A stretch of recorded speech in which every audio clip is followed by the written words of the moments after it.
Et salut tout le monde, c'est Pprice Pokémon. On est là, de retour pour une ouverture, les amis.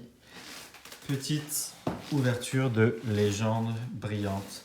Une de mes séries préférées récentes, d'ailleurs je vais même dire ma série préférée dans l'ère récente. Et on va discuter de plusieurs choses aujourd'hui quant à cette série. D'ailleurs, je vous invite à regarder la dernière vidéo que j'ai faite où je répondais à Jordan suite à une question sur le prix des cartes Pokémon.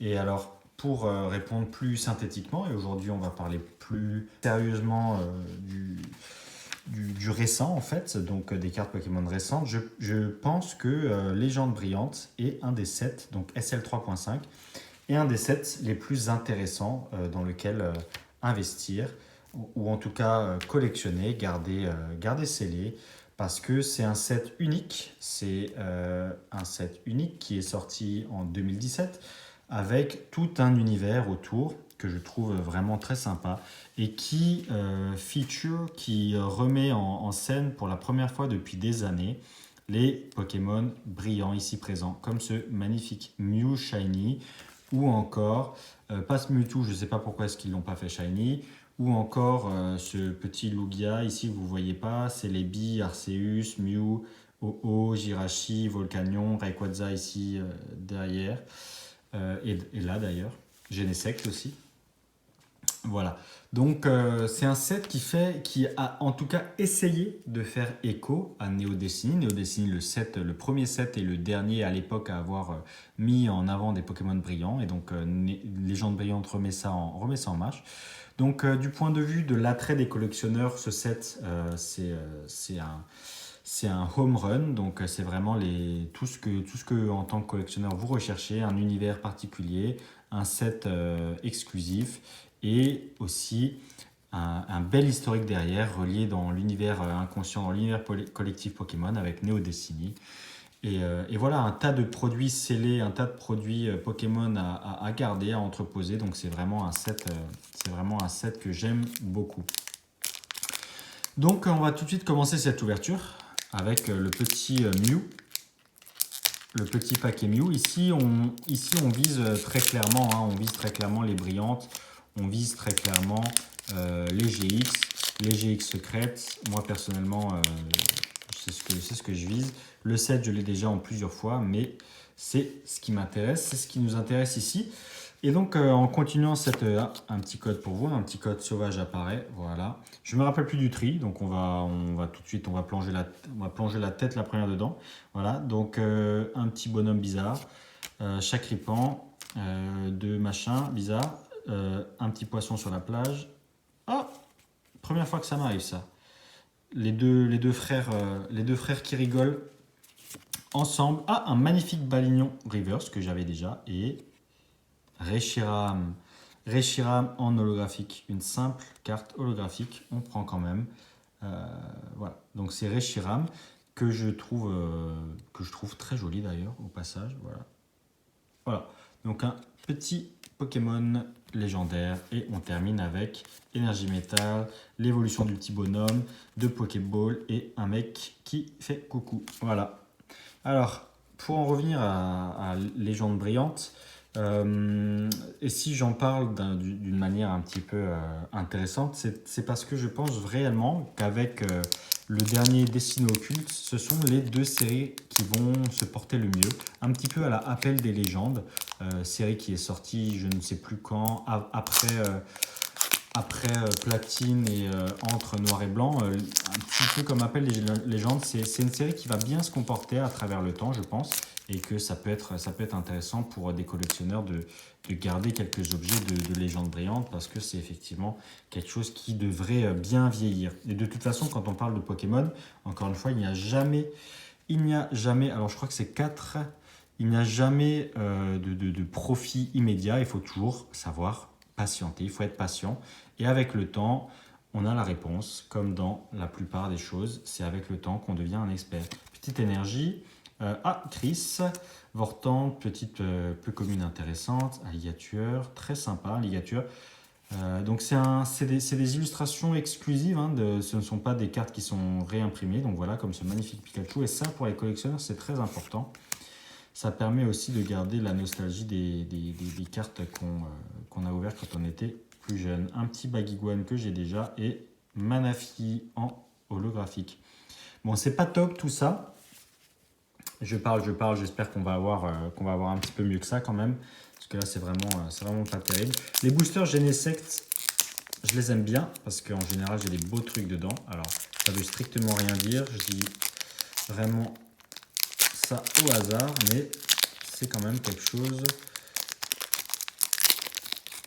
en quoi je crois. Donc, on va voir ça tout de suite.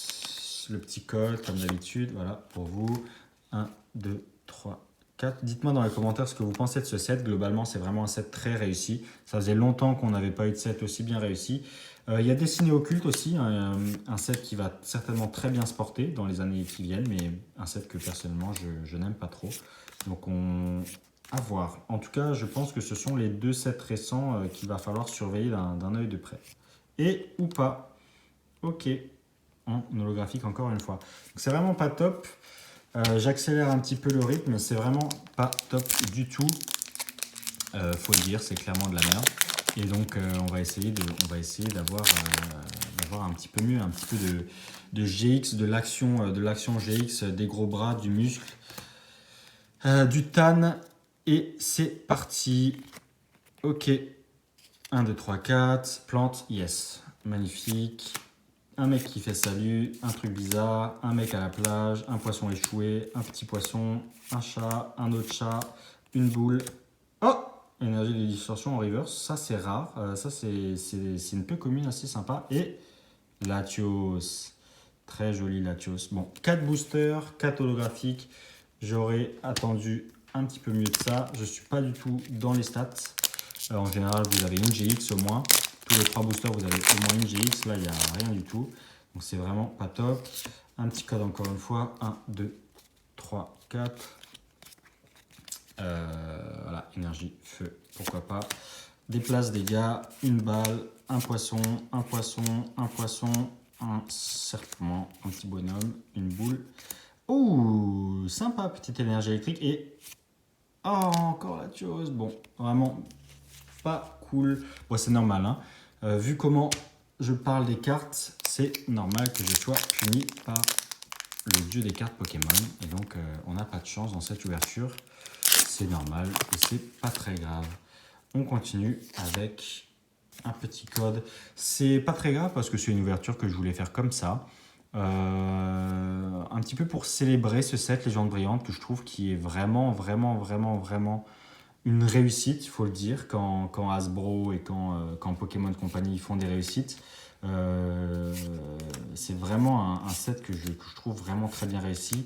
Il a tout, il est exclusif, il a des Pokémon, des illustrations exclusives, il y a tout un univers autour, il fait sens dans la saga Pokémon avec les brillantes, un petit gringolet, mais Yveltal, ok. Bon, bah, il reste plus que 2 boosters, les amis. J'espère qu'on va avoir quelque chose dans ces 2 boosters.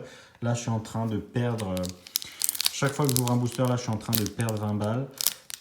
J'exagère un petit peu moins, mais voilà. Ah, en plus, il va y avoir d'ailleurs, pour ceux qui s'intéressent, il va y avoir un réassort. C'est-à-dire que dans le cycle de vie d'un produit Pokémon récent, il y a plusieurs impressions qui sont faites. Et là, on va avoir un réassort, c'est-à-dire que des objets légendes brillantes vont être disponibles à l'achat dans les boutiques spécialisées. C'est pas vraiment une réimpression, c'est des stocks en fait, une remise en vente de certains stocks. Donc on verra bien si ça marche bien ou pas. Ça va donner un petit coup au marché de l'occasion. Ça va donner un petit coup aux personnes qui vendaient les Elite Trainer Box là, à 100 € passés parce qu'on peut les racheter maintenant aujourd'hui à 60 €. Mais il ne faut jamais oublier que Pokémon, comme tout dans la vie, c'est sur le long terme. Et sur le long terme, on verra si j'avais raison ou pas, si la valeur des box vont continuer à augmenter ou pas. Allez, 2 petits gugus qui se font plaisir. Un magnifique musté flotte sur la plage. Et... oh, Arceus brillant. Oh, Arceus brillant. Non, pas Arceus brillant. C'est la 5e carte Oh, Arceus brillant. Bon, c'est bien. C'est bien. On a une brillante au moins, les amis.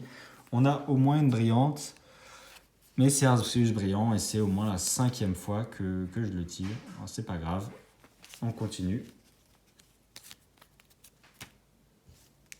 Avec le Rayquaza de Légende brillante. Alors, encore une fois, c'est vraiment pas de chance. On n'est pas du tout dans les clous. Et on verra bien si on a de la chance avec ce dernier booster. Mais vous l'aurez compris, c'est vraiment un set qui a beaucoup de potentiel. Pour les nouveaux collectionneurs qui ont envie d'acheter ou quoi, n'hésitez pas. On a été coupé, excusez-moi les amis. Mais voilà, donc c'est vraiment un set qui peut, sur le long terme, porter vraiment beaucoup d'espoir. En tout cas, je l'espère. Et personnellement, j'ai mes positions. J'ai pris mes positions sur Légende brillante. Donc là, je me tape un petit peu dans le stock, mais je suis globalement content. Et puis voilà quoi. On est là, on se fait un petit plaisir et on espère une GX pour la fin. Un truc qui claque, un truc sympa. Oh, un gros chat. Une grosse mouche, un attrape Pokémon, une tortue, un petit poisson, un autre poisson, encore un poisson et un poisson enfin. Vortante en reverse, très sympa. Et non, Raikou holographique. Bon bah écoutez, vraiment pas top, hein. Vraiment pas top ce tirage, vraiment pas top. Je soupçonne peut-être que les boosters sont pesés, je sais pas, mais peut-être pas, je sais pas. Je sais que c'est vraiment difficile. Je sais que c'est vraiment difficile d'avoir des bonnes pioches sur Légende brillante. Ce qui fait aussi que les cartes que vous voyez en vente sont si rares et si chères. Quand vous tirez une GX secrète full art, c'est quand même pas donné à tout le monde. Il faut ouvrir un paquet de boosters. Écoutez les amis, voilà. Donc pour résumer, on a tiré un petit Arceus brillant, le 5e, un petit Yveltal, de Latios, un Hoopa, ici un Manafi et un Reshiram. Mais globalement, vraiment pas top. Vraiment pas top. Je vais mettre tout ça sous pochette et puis voilà quoi. N'hésitez pas, comme d'habitude, dites-moi ce que vous en avez pensé. Si ce genre de format vous intéresse, peut-être que j'en ferai d'autres pour chaque set, un petit peu commenter l'actualité du set, un petit peu dire ce que j'en pense sur le long terme. Est-ce que l'objet en lui-même est intéressant pour des collectionneurs? Est-ce que ça peut avoir un intérêt au-delà du plaisir immédiat d'ouvrir et d'acheter des boosters? Donc voilà, si ça vous plaît et que mon avis de personnes habitant dans le sous-sol de ses parents vous intéresse, eh ben, n'hésitez pas à me le dire et je le ferai avec grand plaisir. Prenez soin de vous, faites attention dans ce monde de brut, on se tient informé et à bientôt.